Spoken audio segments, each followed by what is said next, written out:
न मन्त्रं नो यन्त्रं तदपि च न जाने स्तुतिमहो न चाह्वानं ध्यानं तदपि च न जाने स्तुतिकथा न जाने मुद्रास्ते तदपि च न जाने विलपनम् परं जाने मातः त्वदनुसरणं प्रेषः।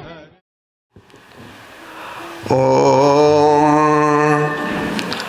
श्री गणेशाय नमः। वक्रतुंडं महाकाय सूर्यकोटि समप्रभ निर्विघ्नं कुरु मे देव सर्वकार्येषु सर्वदा। जयंती मंगला काली भद्रकाली कपालिनी दुर्गा क्षमा शिवा धात्री स्वाहा स्वधा नमोस्तुते।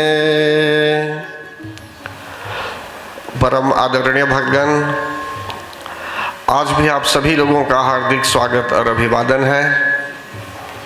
नवरात्र के समय देश भर में भक्त लोग श्रद्धा भक्ति प्रेम पूर्वक परमात्मा की अर्चना करते रहते हैं, जगत जननी जगदम्बा माता की अर्चना करते रहते हैं, अन्य देवताओं की भी उपासना करते रहते हैं।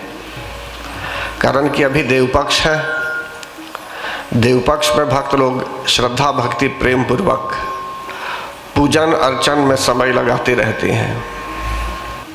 हम लोग जब जगत जननी जगदम्बा माता की उपासना करते हैं, उनकी प्रार्थना करते हैं और उनकी कृपा चाहते हैं, तो हमको चाहिए कि हम अपने आप को समर्पित करें उनके आगे। जब तक हम में अहंकार होगा, या तो जब तक मन में स्थिरता नहीं है, जब तक मन में स्थिरता नहीं भक्तगण, तब तक मनुष्य भटकता रहता है और मन चंचल हो जाता है। अभी जो बता रहा हूं आपको कि मन जो है बड़ा चंचल होता है भक्तगण, और चंचल मन को कैसे स्थिर करेंगे? या तो हम जानते हैं कि मन को स्थिर करना है या नहीं। मन की चंचलता के कारण मनुष्य कुकर्म भी करता रहता है, और सुकर्म तो करेगा ही, कर सकता है सुकर्म भी, लेकिन कुकर्मों में भी मन लग सकता है। और जब कामनाओं की पूर्ति नहीं होती है, इच्छाओं की पूर्ति नहीं होती, तो मनुष्य क्रोध में चला आता है, और क्रोध के कारण बुद्धि भ्रष्ट हो जाती है। परम आदर में भक्तगण, विस्तार पूर्वक बताया गया, प्रथम अध्याय में बताया गया कि मधु और कैटभ का अंत किया गया। जगत जननी जगदम्बा माता ने प्रथम अध्याय में मधु और कैटभ का अंत किया।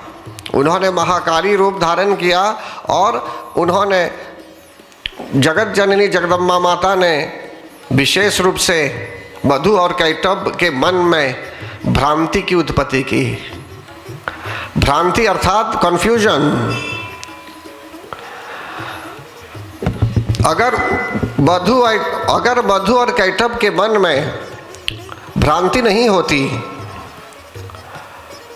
तो ये लोग उपद्रव करते। इनको वरदान प्राप्त था कि ये लोग उनकी इच्छा अनुसार मरेंगे। इसी कारणवश उपद्रव करने लगे, सोचने लगे कि कोई उनको उनकी जगह से हटा नहीं सकता।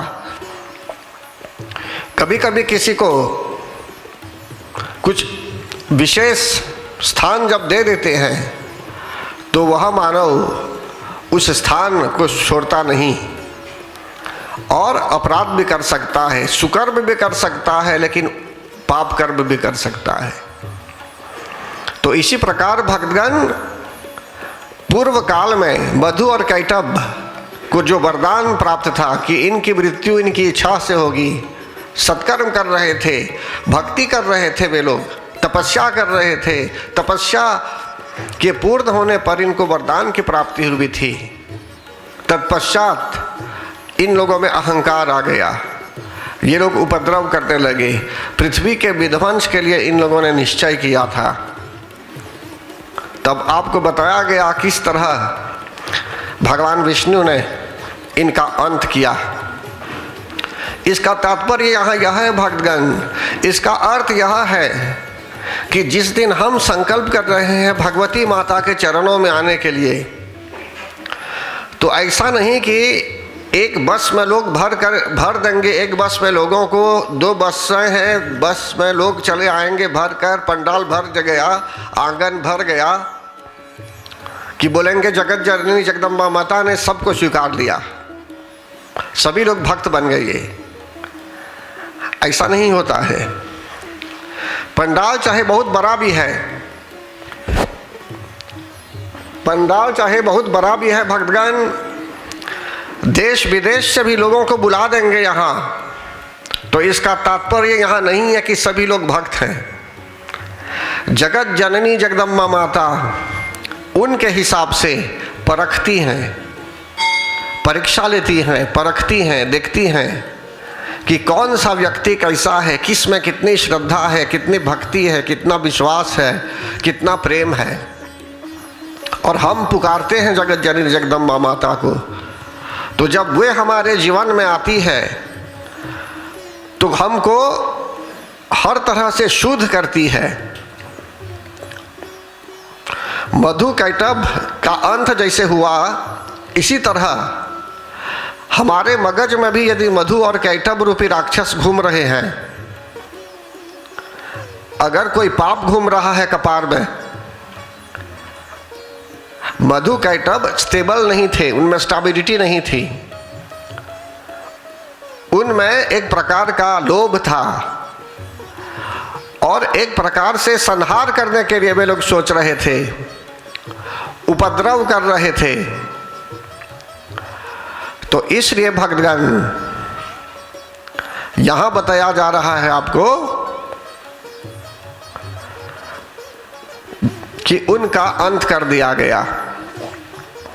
तो हमारे मन में भी यदि कुछ गलत धारणा है या तो पूर्ण विश्वास नहीं है भगवती माता पर और हम उनकी निंदा में लगे हुए हैं, या ऐसे ही उपस्थित हैं जस्ट उपस्थिति देने के लिए, सिर्फ उपस्थिति देने के लिए, और वो प्रेम अभी हुआ नहीं है उनके लिए, तो धीरे धीरे प्रेम होने लगता है। तो इसी प्रकार भगवान बताया गया कि कभी मनुष्य का मन चंचल जब रहता है, स्थिरता नहीं होती है मन में, तो मनुष्य के यहाँ अगर एक पदार्थ है या एक घर भी है तो वो बोलता है अब उसको दूसरा चाहिए, फिर बोलेगा तीसरा चाहिए। डिजायर्स और अनलिमिटेड, बोलता है उसको और बहुत सी चीज़ें चाहिए, जितना पैसा देंगे उसको वो बोलेगा और चाहिए, सब फिनिश कर देगा, पैसा नहीं टिकेगा उसके यहाँ। आप 4 मिलियन भी देंगे तो 4 बिलियन परसों तक फिनिश्ड, या अंत महीने के अंत तक सब फिनिश्ड। तो परम आदरणीय भक्तगण यहाँ आपको बताया जा रहा है कि जब तक मन में चंचलता रहती है तो मन स्थिर नहीं होता और भगवती माता के चरणों में मन नहीं लगता। स्थायी रूप में, अस्थायी रूप में मन लगता है कुछ समय के लिए, कुछ क्षणों के लिए, फिर मन विचलित हो जाता है, मन अन्य जगहों में चला जाता है। तो इसलिए भक्तगण यहाँ दूसरे अध्याय में जब जाएंगे तो दूसरे अध्याय में बताया गया है कि एक समय था जब महिषासुर नामक राक्षस अत्याचार कर रहा था, बहुत प्रबल राक्षस था, उसको भी वरदान की प्राप्ति थी पहले और वो रूप बदलता रहता था, रूपांतरण करता था, रूप बदलता रहता था, कभी भैंस का रूप लेता था तो कभी सिंह का रूप लेता था, कभी देवताओं का रूप ले लेता था, कभी मनुष्य का रूप लेता था, लेकिन मायावी राक्षस था। उपद्रव करता था, देवताओं के साथ युद्ध भी किया उसने। और देवताओं के जो नायक थे इंद्रदेव थे, तो इंद्रदेव को भी हरा दिया गया युद्ध में, परास्त हो गए युद्ध में और भटकने लगे पृथ्वी पर। इसी तरह भक्तगण अन्य देवता लोग भी भटकने लगे, यहाँ तक कि जल के जो देवता हैं वरुण देव, वे भी भटकने लगे साधारण मानव की भांति। देखिए भक्तगण, जो फोर्स होता है, जो शक्ति होती है, जो तामसिक शक्ति है, 3 गुण है, सतोगुण, रजोगुण, तमोगुण। अगर आप सात्विक भाव को, सतोगुण को बढ़ाएंगे तो पॉजिटिव ही पॉजिटिव हो जाएंगे और पॉजिटिव होते जाएंगे जीवन में। जैसे दूध मिलता है आपको, गाय का दूध, उसको उबालेंगे या उससे आप दही बनाएंगे या तो जो है सो कि पूजा करेंगे, फिर उसी से घी भी निकाल सकते हैं। उसका एक सिस्टम है, एक प्रणाली है कि उससे घी भी निकाल देंगे और उस शुद्ध घी से हवन भी कर लेंगे। नहीं तो घी ऐसे ही निकालेंगे नहीं, घी नहीं मिलता है ऐसे ही, घृत नहीं मिलता है ऐसे, उसको तैयार करना पड़ता है, मथना पड़ता है। तो परम आदरणीय भगवान, जो ज्ञान प्राप्त करना है हमें जीवन में, ज्ञान दीपक जो चाहिए, जो ज्ञान चाहिए जीवन में जीने के लिए, आध्यात्मिक प्रगति करने के लिए। मनुष्य चाहे भक्त नहीं है दुर्गा माता का, परमात्मा का भक्त नहीं भी है, तो भी प्रगति कर सकता है। वो अन्य क्षेत्रों में बहुत प्रगति कर सकता है, चाहे वो शाकाहारी है, चाहे शाकाहारी नहीं है, चाहे वेजिटेरियन है, चाहे वेजिटेरियन नहीं है। देखेंगे कि अन्य लाइन्स ऑफ एक्टिविटीज़ में वो बहुत आगे भी बढ़ सकता है। लेकिन जो स्पिरिचुअल फील्ड है, जो आध्यात्मिक क्षेत्र है, इसमें जो शांति चाहिए, जो ब्लिस चाहिए, ये दूसरा है, यह दूसरा क्षेत्र है। ये आध्यात्मिकता की ऊंचाई में जाना चाहेंगे और दिव्य शक्तियों को अपने अंदर बैठाना चाहेंगे भक्तगण, कवच और कला आदि के माध्यम से। वैसे तो कवच किए बिना कोई व्यक्ति किसी जिम में जाकर एक्सरसाइज कर सकता है, फिजिकल एक्सरसाइज, बॉडी बिल्डिंग के लिए बलवान भी हो सकता है। लेकिन स्पिरिचुअली जरूरी नहीं है कि वो बलवान हो। जिम उसको स्पिरिचुअली बलवान नहीं बनाएगा। किसी को उठा के वो पटक भी सकता है, लेकिन जरूरी नहीं है कि आध्यात्मिक रूप में वो बलवान है।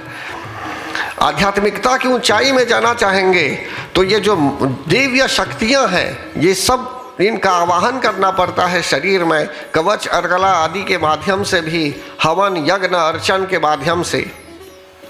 तो इसलिए यहाँ बताया जा रहा है भक्तगण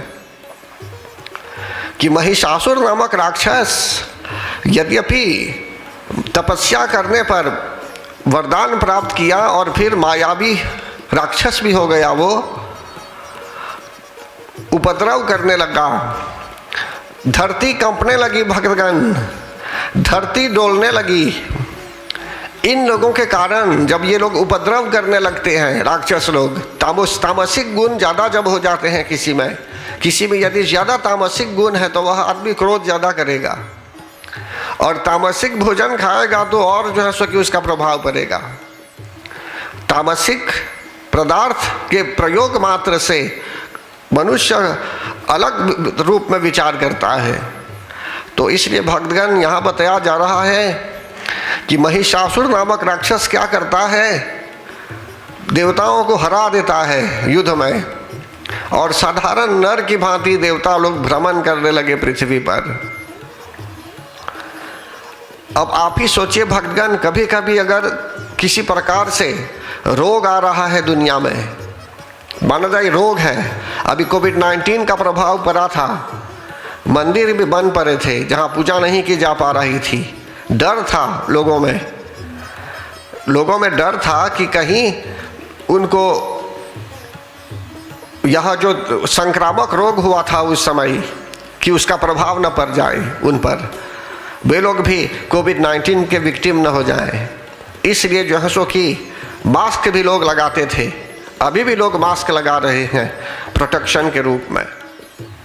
तो ऐसा जब प्रभाव पड़ता है धरती पर, वो तो राक्षस की बात मैं कर रहा हूं कि महिषासुर ने पूरी तरह से कंट्रोल कर लिया सर्वत्र, देवताओं को हरा दिया। देवता लोग भी मंदिर बंद कर चुके, देवताओं को मंदिर से भी बाहर फेंक दिया गया। तो इसी प्रकार कभी कभी जब आधी व्याधि, जब डिजीजेस, पैंडेमी, ये सब पैंडेमिक ये सब जब आने लगते हैं, इसको बोलते हैं महामारी। तो महामारी जब आने लगती है भक्तगण, तो ऐसी स्थिति में उपद्रव होता है। समझ लीजिए राक्षस की भांति कभी उपद्रव हो, जैसे ये लोग करते हैं, इसी प्रकार स्थिति खराब हो जाती है, स्थिति बिगड़ जाती है, लोग जी नहीं पाते हैं अच्छी तरह। तो ऐसी स्थिति में भक्तों को क्या करना चाहिए, हम लोग क्या कर सकते हैं ऐसी स्थिति में? तो हमें यह शिक्षा मिलती है श्री दुर्गा सप्तशती से भी और रामायण से भी।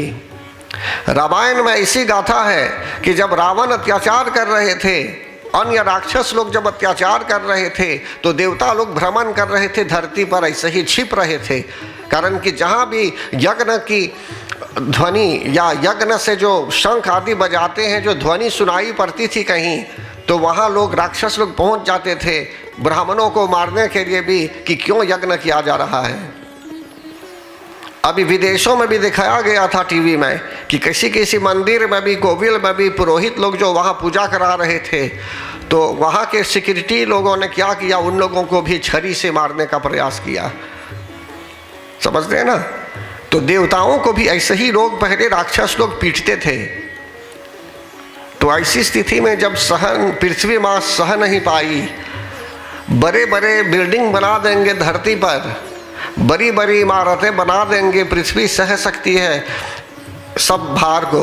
लेकिन जब अधार्मिकता की वृद्धि होने लगती है, धर्म के लक्षण नहीं होते हैं जब राक्षस की वृद्धि हो जाती है, तो अधार्मिकता फैलाते हैं ये लोग। बोलते हैं किसी को धर्म का पालन नहीं करना है, अधर्म का पालन करना चाहिए, धर्म का नहीं। पूजा पाठ सब बंद, कुछ नहीं करना चाहिए। ऐसा होता था पहले रावण के काल में, प्रभु राम के आने से पहले। और भगवान श्री कृष्ण के रूप में जब आए हुए थे, तब भी ऐसा ही हो रहा था। उनके आने से पहले अत्याचार हो रहा था।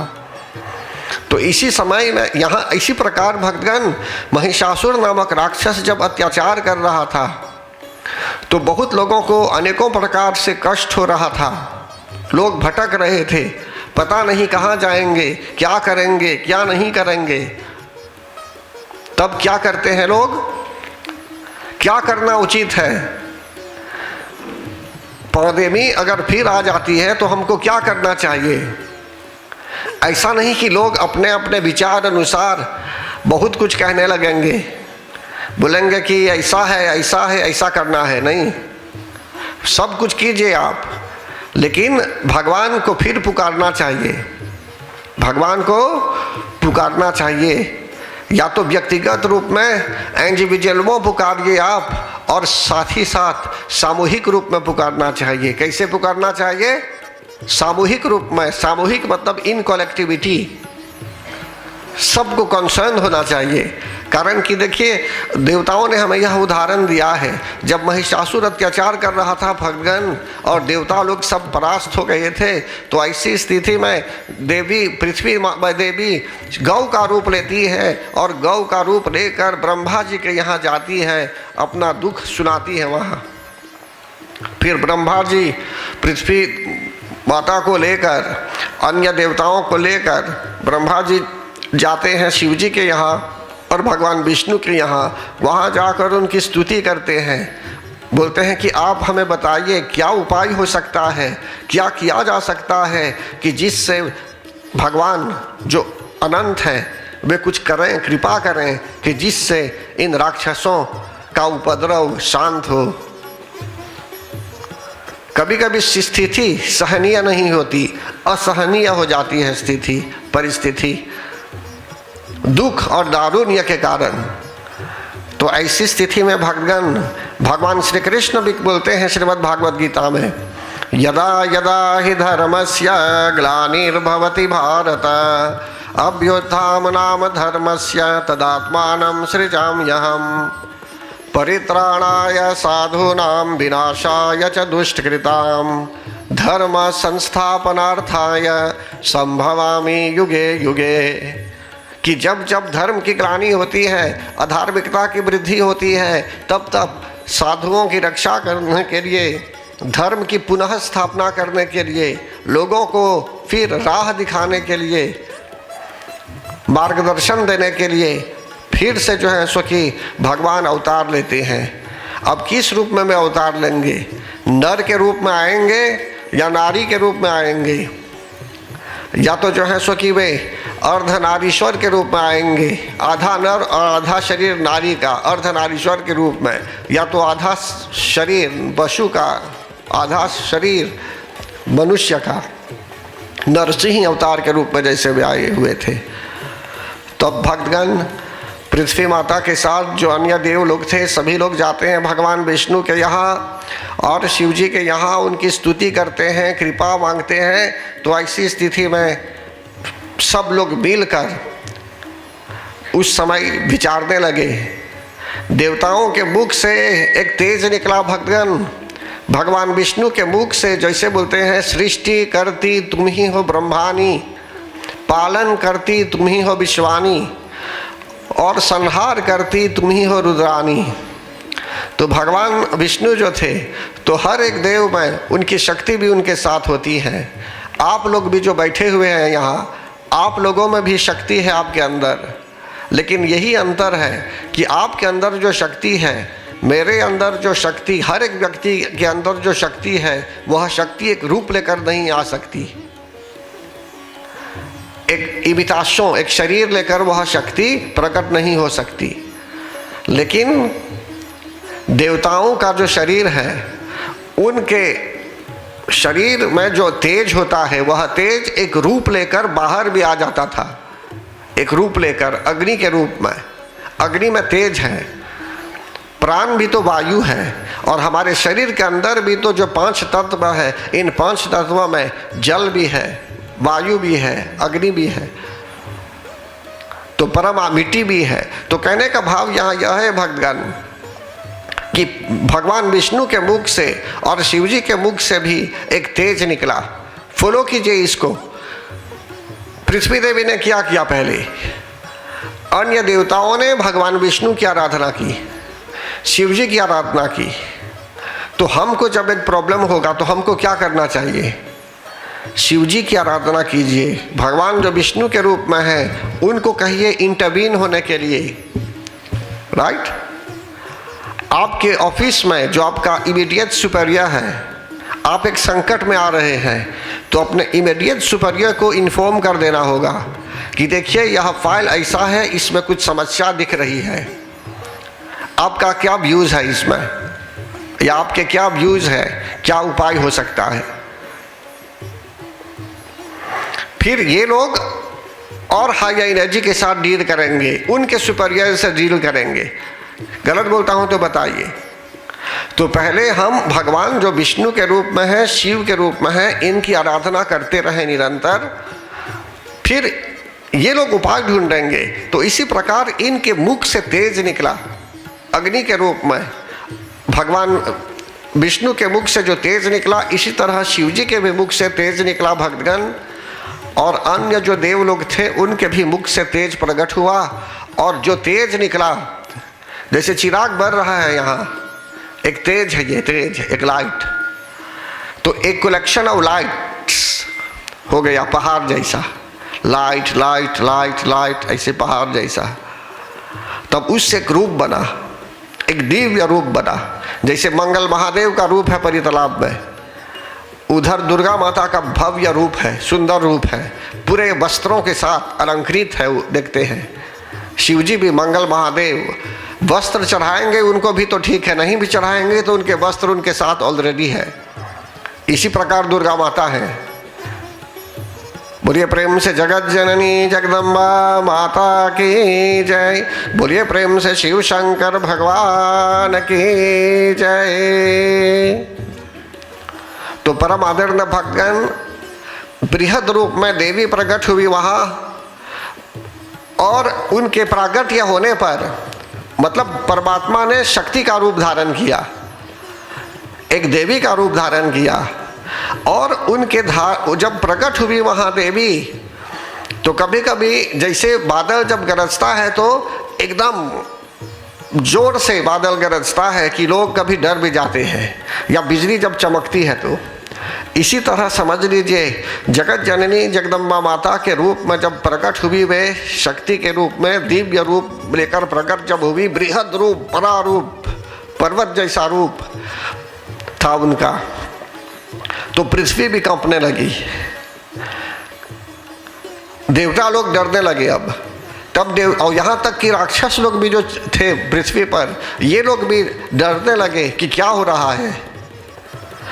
तब देवताओं ने निवेदन किया कि हे प्रभु, हे पराशक्ति, हे मातेश्वरी, वे तो भगवान विष्णु के साथ थे, शिव जी के साथ। इन लोगों ने विचार किया कि ये जो शक्ति जो है समस्त देवताओं का के शरीर से जो तेज निकला है, सबका एक कलेक्शन है, और एक तेज पुंज है, ये कलेक्शन ऑफ लाइट्स। तो जब एक देवी का स्वरूप बना तो बोलने लगे कि हे मातेश्वरी, हम जानते हैं कि आप हमारी रक्षा के लिए आई हुई हैं, लेकिन हम निवेदन करते हैं कि आप कोई छोटा रूप लीजिए कि जिससे हम आपकी पूजा अर्चना कर भी लें।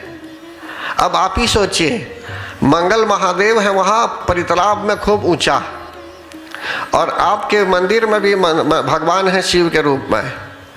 यहाँ अभिषेक यदि करना होगा तो आसान बहुत है, कारण कि सब नीचे हैं। अब मंगल महादेव का अभिषेक करना चाहेंगे तो हेलीकॉप्टर नहीं होगा तो नहीं जा पाएंगे ऊपर, समझते ना। तो इसीलिए उस समय देवताओं ने निवेदन किया कि हे मातेश्वरी, आप कोई छोटा रूप लीजिए, साधारण रूप, कि जिससे हम आपकी अर्चना भी करें और हमको डर भी न लगे। तो परम आदर में भगवान जगत जननी जगदम्बा माता साधारण रूप में प्रकट होती है, दिव्य आभूषणों के साथ, दिव्य वस्त्रों के साथ। लेकिन फिर भी जब कोई आता है आपके यहाँ, या कोई व्यक्ति चला आया आपके यहाँ, तो कभी कभी प्रसन्नता के कारण आप उनको कुछ गिफ्ट में दे देते हैं या नहीं, या पानी ही पूछ लेते हैं, पानी पिएंगे या क्या पिएंगे, या ला कर दे भी देते हैं, पूछेंगे भी नहीं लेकिन ला के दे देते हैं, कारण कि आप में एक श्रद्धा है वेलकम करने के लिए। इसी प्रकार भगवान समस्त देवता लोग क्या करते हैं, उस माता को अपना अपना अस्त्र मतलब कि प्रदान करते हैं। ये लोग कुछ विशेष अस्त्र प्रदान करते हैं ये लोग, कि जिससे माता जी जो है राक्षसों का अंत करने में समर्थ हो। देखिए भगवान माता जी को तो किसी का अस्त्र नहीं चाहिए, उस समय न इसकी आवश्यकता भी नहीं थी, लेकिन फिर भी देवताओं ने श्रद्धा से अर्पण किया। तो परम आदर ने भगवान दूसरे अध्याय में बताया जा रहा है कि महिषासुर नामक राक्षस के साथ बहुत सेना, उसकी सेना में बहुत लोग थे, बहुत सोल्दा लोग थे उनके साथ। सभी लोग चकित हो गए, यहाँ तक कि महिषासुर को ऐसा विचार हुआ कि कोई विशेष अद्भुत शक्ति है यहाँ।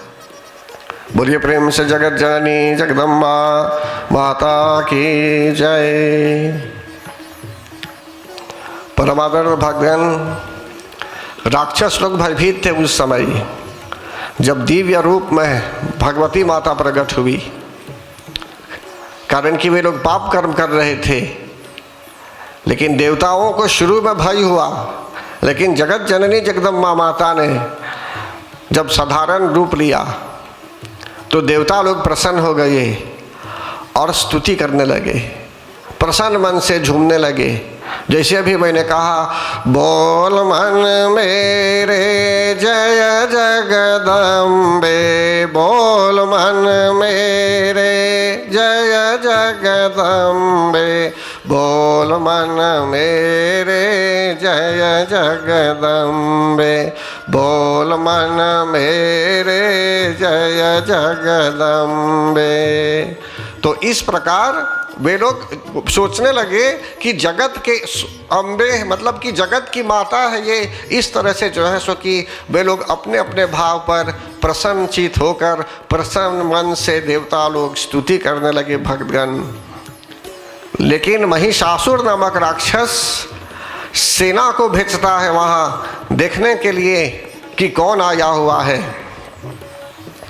जब राक्षस की सेनाओं को पता चला कि एक दिव्य शक्ति है ये, तो उस समय भक्तगण महिषासुर सभी राक्षसों को अथवा बहुत राक्षसों को भेजते हैं युद्ध करने के लिए उस देवी के साथ। ऐसा नहीं कि अभी प्रकट हुई देवी और आज ही उस युद्ध करेगी, नहीं। उनके समय अनुसार राक्षसों ने भेजा किसी किसी राक्षस को वहाँ, मतलब कि विशेष रूप से उस देवी से युद्ध करने के लिए भक्तगण। देवी ने प्रत्येक राक्षस का वध किया, लेकिन महिषासुर रह जाता है। तो दूसरे अध्याय में क्या हुआ भक्तगण? दूसरे अध्याय में बताया जाता है कि जगत जननी जगदम्बा माता महिषासुर नामक राक्षस को मारने से पहले किसका वध करती है? महिषासुर की सेनाओं का वध करती है। महिषासुर की सेना मतलब उसकी सेनाओं का वध, मतलब उसके जो सौदा थे इनका वध किया जाता है। तो यहाँ भक्तगण अगर आप विचार करेंगे तो महिषासुर की सेना कौन है? यहाँ इनको बोलते हैं the armies of the great एगो। ग्रेट एगो को बोलते हैं महा अहंकार, ग्रेट महा अहंकार। और महिषासुर को बोलते हैं द ग्रेट एगो, बहुत बड़ा अहंकार। मनुष्य में कभी आर्रोगेंस, अहंकार बहुत हो जाता है, तो वहाँ तो महिषासुर यहाँ अहंकार का प्रतीक है भक्तगण। लोगों में अहंकार है वो तो दूसरी बात है, लेकिन जिस किसी के जीवन में जगत जननी जगदम्बा माता का प्रभाव पड़ रहा है, कोई भक्त बनना चाहता है, तो जगत जननी जगदम्बा माता उनके भक्तों में किंचित मात्र अहंकार पसंद नहीं करती, थोड़ा भी अहंकार पसंद नहीं करती, एक लाइन का भी अहंकार वे पसंद नहीं करती। एकदम साधारण होना चाहिए भगवती के भक्तों को। तो द ग्रेट एगो, देखिए जब कोई अहंकार क्यों करता है द ग्रेट एगो, उसके साथ बहुत सुल्दा थे, आमीज, बहुत आमीज थे युद्ध करने के लिए। अकेले नहीं था वो, चलता भी था राक्षस महिषासुर, तो 2-4 लोग चलते थे उसके साथ आगे पीछे, तब बलवान समझता था अपने आप को। तो समझ लीजिए झुंड के झुंड जब लोग उसके पीछे चल रहे हैं तलवार के साथ, हर तरह के तलवारों के साथ कोई जा रहा है उनके साथ, उस राक्षस के साथ, उस सेना में, तो ऐसी स्थिति में वह निडर हो जाता है, सोचता है कि बहुत बलवान हो गया। तो जब कोई देवी जी के चरणों में आता है, अगर उसके कपार में बहुत एगो है, अहंकार है, तो देवी जी उस अहंकार को ऐसे ही नहीं निकालती है। कैसे निकालती है? जैसे वो जो ग्रेट आर्मी, जो सोल्डा लोग थे वहाँ, the armies of the great एगो जो थे, महिषासुर की सेना लोग जो थे, दूसरे अध्याय में जगत जननी जगदम्बा माता उनका वध करती है। तो जिस कारणवश हम अहंकार करते होंगे, या किसी के साथ आपका अच्छा कांटेक्ट है तो अहंकार कर देंगे थोड़ा, या किसी अन्य विषय में आप अहंकार थोड़ा बता देंगे, तो ऐसी स्थिति में जिस कारण आप अहंकार कर रहे हैं उसी को हटा देती है पहली देवी। इसलिए भक्तगण हमको अहंकार बिल्कुल नहीं करना चाहिए। आर्रोगेंस, किसी को उसके पद पर अहंकार होता है, किसी में ज़्यादा नॉलेज है तो ज्ञान पर अहंकार करता है, समझते हैं ना। अन्य अन्य विषयों को लेकर लोग अहंकार करते रहते हैं, लेकिन अहम भाव अगर आ गया, अहंकार आ गया तो आप भक्त नहीं बन पाएंगे, कारण कि जब तक कोई नहीं करेगी आपको जगत जननी जगदम्बा माता, आप और ऊंचाई तक नहीं जा पाएंगे। आपको साधारण बना देगी, सिंपल कर देगी, तब आगे देखा जाएगा। इसलिए भक्तगण दूसरे अध्याय में जो शिक्षाप्रद बात है यहाँ कि महिषासुर की सेना का वध किया गया, और इसका अर्थ हुआ कि अहंकार के कारणों का वध किया गया। फिर तीसरे अध्याय में क्या होता है भक्तगण, सेनापतियों सहित महिषासुर का वध किया जाता है। उस समय महिषासुर का वध करना आसान नहीं था भक्तगण। आसान था क्या उसका वध करना? मैंने कहा वो मायावी राक्षस था, रूपांतरण करता था, रूप बदलता रहता था। अब देखिए कोविड-19 है अभी, तो फिर देखेंगे कोविड दूसरे प्रकार से है। बोलेंगे कि एक दूसरा इन्फेक्शन हो गया, या तो बोलेंगे एक दूसरा वायरस आ गया, इसके साथ और कुछ आ गया, मतलब कि रूप बदलता रहता है राक्षस की भांति। ये भी एक राक्षस ही है। तो ऐसी स्थिति में हमको क्या करना चाहिए? जैसे देवताओं ने मिलकर सामूहिक रूप में परमात्मा की आराधना की, इसी तरह हमें भी चाहिए कि हम भी सामूहिक रूप में मिलकर सच्चे मन से, साफ मन से, साफ हृदय से हम जो है सो कि भगवान की प्रार्थना करें उपाय ढूंढने के लिए। ऐसा नहीं कि हम अपने आप उपाय बताने लगेंगे। उपाय है धर्म ग्रंथों में, जैसे जगत जननी जगदम्बा माता ने अभी उदाहरण दिया कि संकट काल में परमात्मा ही की स्तुति की जाती है कि आप ही हमें मार्ग बताइए, तब वही मार्ग बताती है। और अभी जो वैक्सीन भी मिला है, तो समझ लीजिए भगवती माता ने साइंटिस्ट को विचार दे दिया कि आप ऐसा कीजिए, ऐसा कीजिए, ऐसी दवा बनाइए, तब जा कर के ये सब प्राप्त हुए हैं हम सबको दुनिया भर में। तो इसी तरह भक्तगण यहाँ जो मैं बताना चाहूँगा आपको कि तीसरे अध्याय में सेनापतियों सहित महिषासुर का वध करना आसान नहीं था। सेनापतियों का तो वध हुआ, लेकिन महिषासुर अपना रूप बदलता रहता था।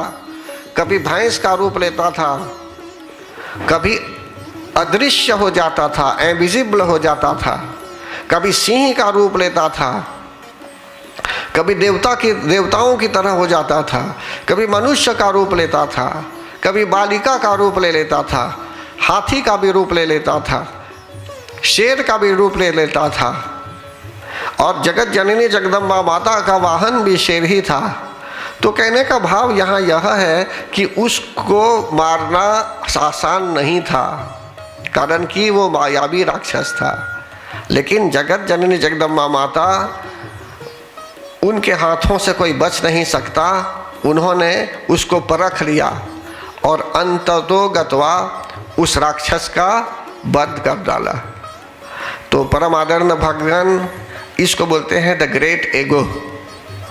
तो जगत जननी जगदम्बा माता क्या करती हैं, उनके भक्तों को जब देखती हैं तो धीरे धीरे, ऐसा नहीं कि आज आएंगे तो आज ही आपका ईगो चला गया, हो सकता है ईगो रहेगा अभी और 10 वर्षों तक, हो सकता है कि आपका अहंकार भी रहेगा और 1 वर्ष तक, हो सकता है 2 वर्षों तक भी रहेगा, हो सकता है ज़्यादा भी रहेगा। ऐसा नहीं कि अभी अहंकार फ्री हो गया अब एक ही दिन में, लेकिन ऑल डिपेंड्स क्या स्थिति है आपकी, इसके आधार पर जगत जननी जगदम्बा माता पुकारती है। अगर हम शरण्य हो जाएंगे, उनकी शरण में यदि जाना चाहेंगे, फुली शरण्य हो गए तो पूरी कृपा कर देगी, जल्दी ही ठीक कर देगी हमें। अब पार्शियली शरण्य होंगे, पार्शियली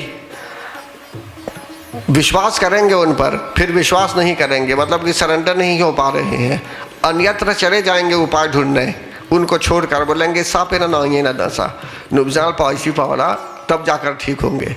तो ऐसी स्थिति में क्या होगा, वे आपको फिर छोड़ देंगे घूमने के लिए, घामने के लिए, घूमने के लिए। तो परम आदरणीय भगवान, एक बच्चा जो होता है, कभी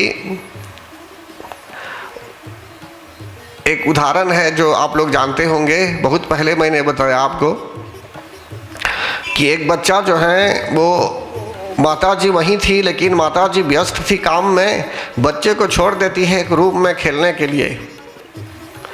लेकिन कुछ समय के बाद बच्चा रोने लगा, माता जी ने विचार किया कि अगर इस बच्चे को फिर लेकर आएगी किचन में तो फिर से जो है सो कि काम रुक जाएगा। एक गेंद लेकर, लड़का था तो एक गेंद दे देती है माता जी, एक गेंद, एक बुल, एक गेंद दे देती है बच्चे को, एक बालों खेलने के लिए। बच्चा प्रसन्न हो गया भक्तगण। कुछ समय के बाद थोड़ा शांत रहा, लेकिन कुछ समय के बाद फिर रोना आरंभ करता है। फिर माता जी क्या करती है, माता जी एक गेंद को बदल देती है, कुछ और लेकर दे देती है वहाँ बच्चे को शांत करने के लिए। तो बच्चा जो है फिर थोड़ा शांत हो जाता है। जब ऊब जाता है इन दोनों गेंदों से, जो दो प्रकार के गेंद थे, जब ऊब जाता है तो फिर रोना आरंभ करता है। माता जी यही क्रिया करती है, फिर जाती है वहाँ, फिर दूसरा कुछ दे देती है बच्चे को खेलने के लिए। बच्चा खेलता है, फिर ऊब जाता है और फिर रोना आरंभ करता है। तो ऐसी स्थिति में फिर क्या होता है, वह बच्चा रोना बंद नहीं करता है। अब हजारों गेंद को भी अगर माता जी ने दिया होगा वहाँ उस समय, तो समझ लीजिए एक गेंद से भी उसको प्रसन्नता नहीं, उस बच्चे को प्रसन्नता नहीं। कारण कि अब जब तक माता जी उस बच्चे को गोद में नहीं लेगी तब तक बच्चा शांत नहीं होगा।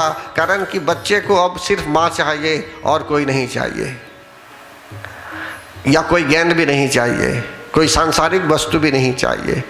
इसी तरह भक्तगण, भक्त लोग पूजा पाठ करते होंगे लेकिन लालच में कहीं पड़ जाते होंगे, या तो अन्यत्र चले जाते होंगे, या तो हो सकता है कि पूर्ण रूप से भी सेवा में लग जाते हैं, या हो सकता है भटक भी जाते होंगे। नहीं बोलता हूँ कि आप भटक रहे हैं, हो सकता है कि कोई भटक जाता होगा, कारण कि उसमें स्थिरता नहीं है, अभी पूर्ण रूप से विश्वास नहीं है भगवती माता पर, धर्म ग्रंथों पर विश्वास नहीं। कोई बोलता है कि भगवती माता की पूजा मत कीजिए, शिव की पूजा कीजिए सिर्फ। कोई बोलता है शिव की पूजा मत कीजिए, सिर्फ कृष्ण की पूजा कीजिए। अभी आप भटक रहे हैं, नहीं जानते हैं क्या है क्या नहीं। कोई बोलेगा कि नहीं ये सब जरूरी नहीं है, डायरेक्ट पूजा कीजिए, निर्गुण रूप की पूजा कीजिए, मूर्ति पूजा मत कीजिए। मतलब कि अनेकों प्रकार की बातें फैल जाती हैं, आप ही नहीं जानते हैं क्या करेंगे क्या नहीं करेंगे। तो ऐसी स्थिति में समझ लीजिए आपको अभी पूर्ण श्रद्धा नहीं हुई है, पूर्ण विश्वास नहीं हुआ है आपकी माता पर, जगत जननी जगदम्बा माता पर पूर्ण विश्वास नहीं। अभी भी आपका विश्वास डगमगा रहा है। लेकिन जिस दिन आप उन पर विश्वास रखेंगे और आपका विश्वास रहेगा सदा सर्वदा हरदम के लिए, आप उन पर विश्वास जब करने लगेंगे भक्तगण, तब देखिए कि जगत जननी जगदम्बा माता किस प्रकार कृपा करती है आप पर। कारण कि आपको कुछ भी हो जाए, आपके विश्वास को कोई डगमगा नहीं सकता, उसके शब्दों से या किसी चीज़ से भी। आपको 100% विश्वास है उन पर, और आप श्रद्धा के साथ उनके सामने हैं, पूरे लगन के साथ उनके सामने हैं।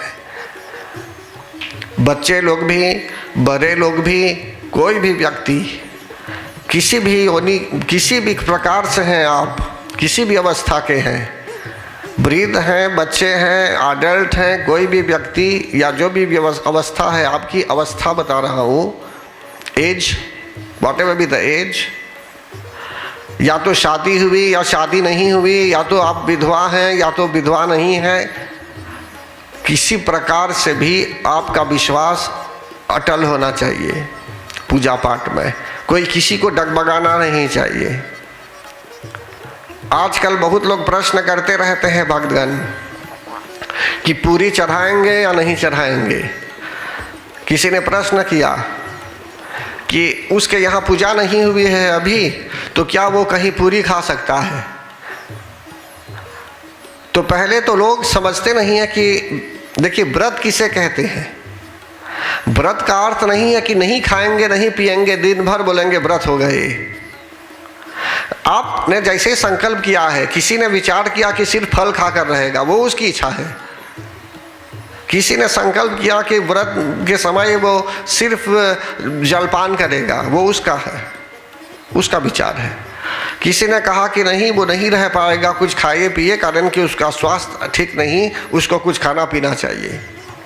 ये भी एक व्रत है।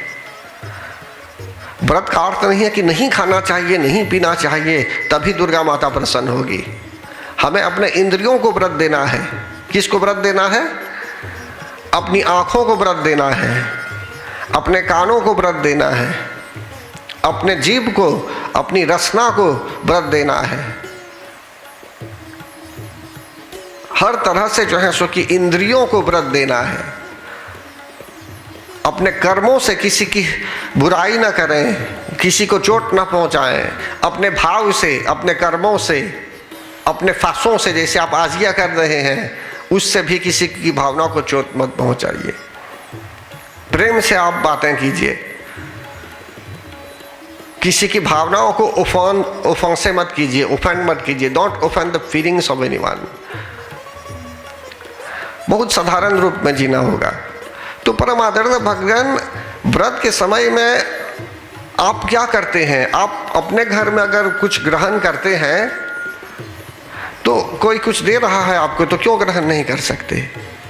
कोई प्रसाद दे रहा है आपको, तो प्रसाद है, अगर आप प्रसाद दे रहे हैं तो क्यों नहीं ले सकते? अगर आपने संकल्प किया है कि आप कुछ नहीं खाएंगे 9 दिनों में, तो प्रसाद लेकर क्या करेंगे? लेकिन प्रसाद को तो इनकार भी नहीं करना चाहिए, पाप लगेगा। श्री सत्यनारायण व्रत कथा में तुंगध्वज राजा ने प्रसाद का त्याग किया था तो दोष लगा था। कोई प्रसाद दे रहा तो ले लीजिए उसे।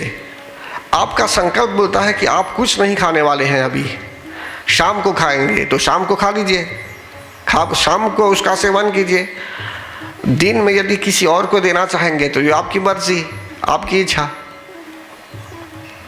तो ऐसा नहीं कि बहुत प्रकार की बातें जो लोग करते रहते हैं व्रत के समय में, बोलते हैं ये करें या ना करें, या मना करेंगे किसी को, बोलेंगे कि आपको अधिकार नहीं है ये ऐसा करने में, ऐसा करने में, ऐसा करने में। तो आपको किसने अधिकार दिया था करने में ये सब? तो यही सब समझने की बात है भक्तगण। लेकिन मूलभूत बात इसमें यह है कि श्रद्धा, भक्ति, प्रेम जब होता है आपके अंदर, तो आप उपासना में लग जाइए, मंत्र जाप कीजिए, हवन कीजिए, कथा वार्ता में भाग लीजिए, ज्ञान प्राप्त होगा। अपने जीवन को सुधारने का प्रयास कीजिए, अगर सुधारा नहीं गया है जीवन को, अपलिफ्ट कीजिए अपने आप को और सत्संगी बन जाइए।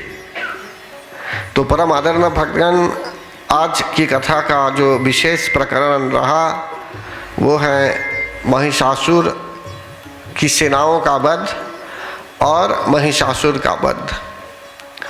तो इसी प्रकार 9 दिनों में, 9 दिनों पर्यंत जब मनुष्य पूजा करता रहेगा प्रसन्न मन से, तो उसके अंतःकरण में जो है सो कि शुद्ध भाव चला आता है, दिव्यता चली आती है, और दिव्यता के आने पर वो और सत्संग करने लगता है।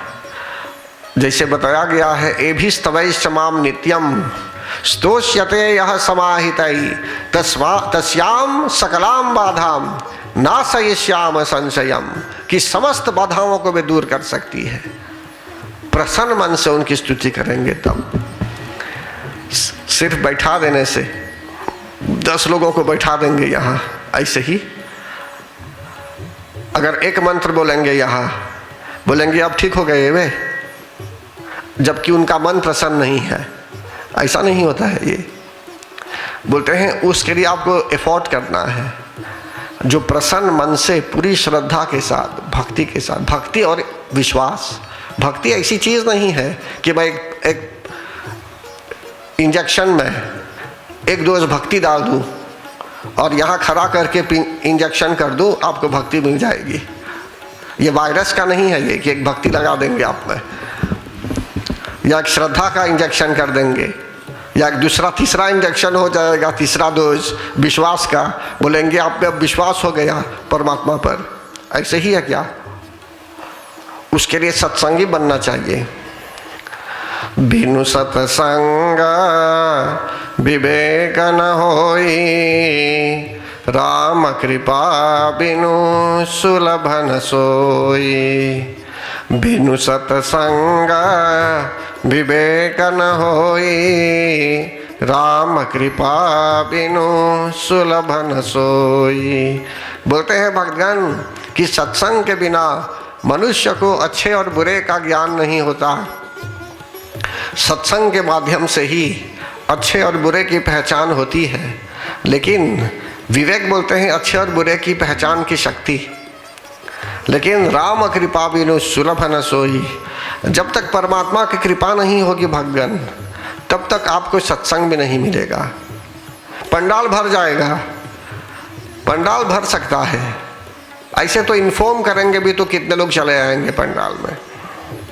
एक बार ऐसी घटना घटी भक्तगण, एक भक्त ने मुझे कहा उसके यहाँ उसके गांव में आने के लिए, कथा सुनाने के लिए, राम कथा सुनाने के लिए, श्री राम कथा सुनाने के लिए। मैं तैयार हो गया जाने के लिए। मैंने कहा ठीक है, आप निश्चित रहिए, मैं पहुंच आऊँगा। जब वहाँ जा पहुँचा भक्तगण मैं उस गांव में, तो वह व्यक्ति जिसने मुझे कहा था आने के लिए स्वयं भूल गया कि उसने मुझे इनवाइट किया था आने के लिए कथा में। एक संत सोशल वेलफेयर सेंटर में होने वाला था ये। तो मैं क्या देखता हूँ, उस व्यक्ति की दाढ़ी तो यहाँ तक थी। मैं देखता हूँ कि एक दीवाल पर एक छोटा सा कपड़ा स्पोर्ट का पहनकर वो दीवार पर खड़ा था। दीवार पर खड़ा नहीं था, वो बैठा था दीवार पर, दोनों पैरों को ऐसे हिला रहा था। जब मैं वहां पर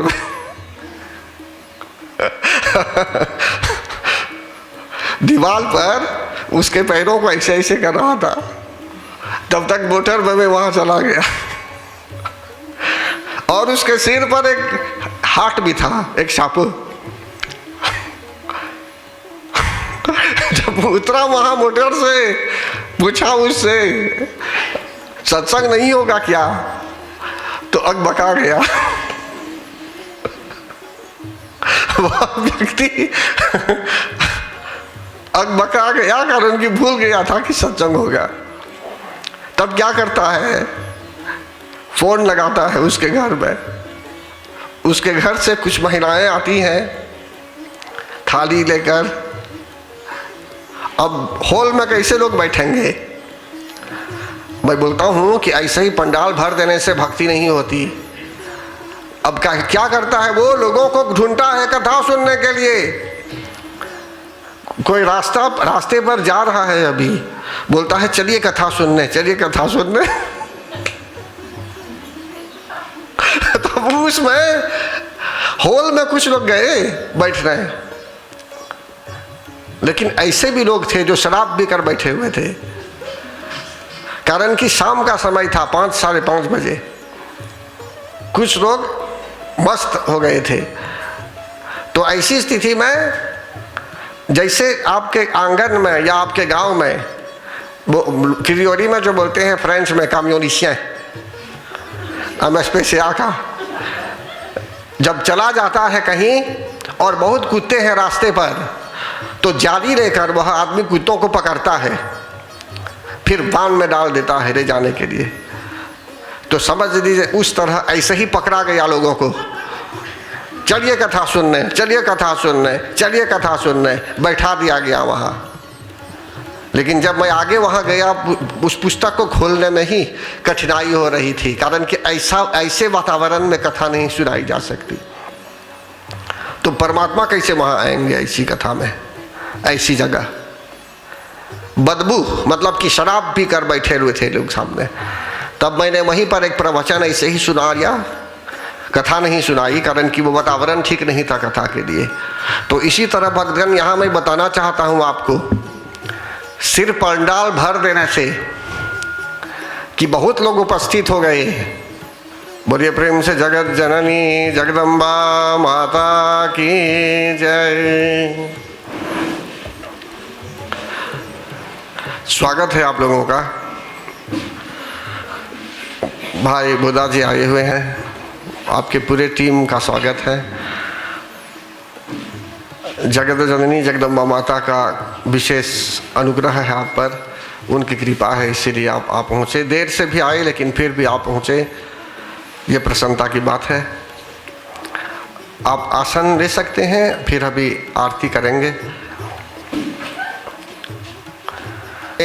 रे जय जगदम्बे, जय जगदम्बे, जय जगदम्बे, जय जगदम्बे, जय जगदम्बे, बोल मन मेरे जय जगदम्बे। परमानंद भगवान, हम सबके जीवन में शांति चाहिए, सुख चाहिए, पूरे देश में शांति चाहिए, पूरे जगत में, पूरी दुनिया में शांति चाहिए। इसीलिए हम लोग प्रार्थना करते रहते हैं, बोलते हैं द्यौ शांतिरंतरिक्षगम, शांति पृथ्वी, शांतिराप, शांतिरोषधय, शांतिर्वनस्पतय, शांतिर्विश्वदेव आदि बोलते रहते हैं। तो शांति पाठ में हम बोलते हैं हमें शांति चाहिए। May peace prevail in the firmament, अंतरिक्ष। अंतरिक्ष मीन्स celestial firmament, उसमें भी शांति चाहिए भक्तगण। अगर ऊपर शांति नहीं होगी, हवा बहुत है, बहुत प्रकार का ठंडा भी है, बिजली भी है, तो ऐसी स्थिति में भी शांति नहीं हो सकती। अगर ऊपर जो है एस्टेरॉयड आदि जो है आ रहा है धरती की ओर, तो समझ लीजिए वो भी एक डेंजर है। आसमान में भी जो है सो की शांति चाहिए। तो प्रार्थना करते हैं कि ऊपर भी शांति चाहिए, इस आकाश में भी, अंतरिक्ष में भी शांति चाहिए। फिर क्या बोलते हैं, पृथ्वी पर भी शांति चाहिए। द्यौ शांतिरंतरिक्षगम, शांति पृथ्वी, पृथ्वी पर भी शांति। प्रार्थना करते हैं जगत जननी जगदम्बा माता से कि हे मातेश्वरी, हम आपकी शरण में आए हुए हैं। सिर्फ मेरे यहाँ शांति नहीं चाहिए, शांति तो चाहिए मेरे यहाँ, but not only at my place. हर जगह शांति चाहिए पृथ्वी पर। सब व्यक्ति के जीवन में सुख चाहिए और शांति चाहिए, हार्मोनी चाहिए, शांति चाहिए। तो हम शांति की खोज में आए हुए हैं कि जिससे हमें शांति मिले। तो परम आदरणीय भगवान, देवता लोग जो भटक रहे थे उस समय, और जैसे बताया गया कि देवी जी स्वयं प्रकट हुई और उन्होंने महिषासुर की सेनाओं का वध किया, फिर महिषासुर का वध किया, इसी भावना से कि जिससे ये जो ग्रेट एगो जिसको बोलते हैं, वो ग्रेट एगो, अहंकार बोलते हैं ग्रेट एगो को महिषासुर का, तो महिषासुर का उन्होंने वध कर दिया। और महिषासुर के वध से पहले उसके साथ जो उसकी सेना लोग थे, इन लोगों का भी वध दूसरे अध्याय में उन्होंने किया। अब इससे हमें यह शिक्षा मिली कि हम लोग यदि पूरी तरह से अपने आप को समर्पित करना चाहते हैं जगत जननी जगदम्बा माता के आगे, तो वे चेक करेगी, स्कैन करेगी हमें और देखेगी कि हम लोग अभी क्या कर रहे हैं, मन अभी स्थिर हो रहा है या नहीं। बोलते हैं ना, या देवी सर्वभूतेषु बुद्धि रूपेण संस्थिता, नमस्तस्यै नमस्तस्यै नमस्तस्यै नमो नमः, कि वे बुद्धि के रूप में भी है हमारे अंदर। तो हम बुद्धि का सही प्रयोग कर रहे हैं या सही प्रयोग नहीं कर रहे हैं। तो परम आदरणीय भगवान वही शांति के रूप में भी है, इसीलिए बोलते हैं शांति रूपेण संस्थिता। तो पृथ्वी पर भी शांति चाहिए, जल में भी शांति चाहिए। जब कहा गया द्यौ शांतिरंतरिक्षगम, शांति पृथ्वी, शांतिरापः, तो आपः का अर्थ है पानी। जल में भी शांति चाहिए, सुनामी आदि नहीं चाहिए। कहने का भाव यह है कि अगर धरती के नीचे भी अगर शांति नहीं, पानी है नीचे, तो समझ लीजिए जमीन धंस भी सकती है। तो हर जगह शांति चाहिए, हमारे मन में, हमारे शरीर में भी शांति चाहिए। तो परम आदरणीय भगवान जगत जननी जगदम्बा माता धीरे धीरे जब स्कैन करती है तो देखती है कि हमारा मन कैसा है। जब मन स्थिर हो जाता है भगवान, और क्रोध भी शांत होने लगा, और जैसे बता रहे हैं आपको कि प्रथम दिन की पूजा से शैलपुत्री देवी का जो पूजन किया जाता है, इससे हमारे रूट चक्र भी एक्टिवेट हो सकता है, कारण कि रूट चक्र की अधिष्ठात्री देवी शैलपुत्री देवी है। दूसरे दिन में भी ब्रह्मचारी देवी का आवाहन किया जाता है, उनकी पूजा की जाती है, तो समझ लीजिए ब्रह्म के आचरण में मन लग जाता है, हम स्पिरिचुअल प्रोग्रेस भी करना आरंभ करते हैं, मटेरियल प्रोग्रेस भी करेंगे और स्पिरिचुअल प्रोग्रेस भी करने लगते हैं, और हमें खुशी भी होने लगती है, आनंदम की अनुभूति होने लगती है। पूजा पाठ यज्ञ ये एक महोत्सव है, ये एक आनंद का समय है, ये इससे दिव्यता छा जाती है, दिव्यता, प्रसन्न मन से लोग पूजा करते हैं, कारण कि एक ब्लिस है इसमें, एक आनंद है इसमें, महान बोलते हैं ना आनंदम, परमानंदम की अनुभूति भक्त लोग करते रहते हैं। तो विस्तार पूर्वक बताया गया, आज आप लोगों को ज्ञान अवश्य प्राप्त हुआ। परम आदरणीय भक्तगण, जगत जननी जगदम्बा माता स्वयं बताती है कि जो व्यक्ति प्रसन्न मन से उनकी स्तुति करता है तो समस्त बाधाओं के, उस भक्त की समस्त बाधाओं को तो वे दूर करती ही है, लेकिन यहाँ नहीं कहा गया है कि हम अपनी ओर से कभी सोचेंगे तब उनकी आराधना, बोलते हैं नित्यम एवं स्तवै समाम नित्यम। तो हम सबको चाहिए कि हम हर क्षण उनकी स्तुति करते रहें। मन अगर लग जाता है तो स्मरण करते रहिए, कारण कि एक श्लोक आता है, दुर्गे स्मृता हरसि भीतिमशेष जंतो स्वस्थै स्मृता मतिमतीव शुभां ददासि दारिद्र्य दुःख भयहारिणिका त्वदन्या सर्वोपकार करणाय सदार्द्रचित्ता। तो दुर्गे स्मृता, जो उनका स्मरण भी करता है, पान फूल आदि से पूजा नहीं भी कर पाएंगे। आप रास्ते पर जा रहे हैं, सफ़र कर रहे हैं, ऑफिस में हैं, कहीं भी हैं, तो बस उनके नाम का यदि हम स्मरण भी करेंगे, कैसे उनके नाम का स्मरण करेंगे, तो एक मंत्र अपना लीजिए, जो मंत्र आपको अच्छा लगे, जैसे कि ओम ऐं ह्रीं क्लीं चामुंडायै विद्ये, या तो जो श्लोक आप जानते होंगे सप्तशती दुर्गा श्लोक, या तो सर्व मंगल मांगल्ये शिवे सर्वार्थ साधिके शरण्ये त्र्यंबके गौरी नारायणी नमोस्तुते। इस प्रकार से कोई भी मंत्र, अगर जयंती मंगला काली भद्रकाली कपालिनी दुर्गा क्षमा शिवा धात्री स्वाहा स्वधा नमोस्तुते, तो इन नामों का उच्चारण करते हुए उनको नमन भी कर सकते हैं। अभी के लिए मैं ये जो बता रहा हूँ आपको कि ऐसा करते रहेंगे तो भी आपका कनेक्शन उनके साथ रहता है। आपने उनका स्मरण कर दिया, स्मरण भी किया जा सकता है। रिमेंबर, स्मरण मतलब रिमेंबर करेंगे उन्हें। तो कैसे रिमेंबर करेंगे? एक मंत्र अगर होगा तो इजीली रिमेंबर करेंगे, या तो आपको उनका चरित्र पता है तो भी आप याद कर सकते हैं कि उनके चरित्रों में क्या है। तो परम आदरणीय भक्तगण, विशेष रूप से बताया जाता है इसमें कि जो भी व्यक्ति उनका स्मरण करता है तो सर्व बाधा विनिर्मुक्तो धन धान्य सुतान्वितः मनुष्यो मद प्रसादेन भविष्यति न संशयः। आप सही रास्ते पर यदि हैं तो समझ लीजिए आपका जल्द ही कल्याण हो जाएगा।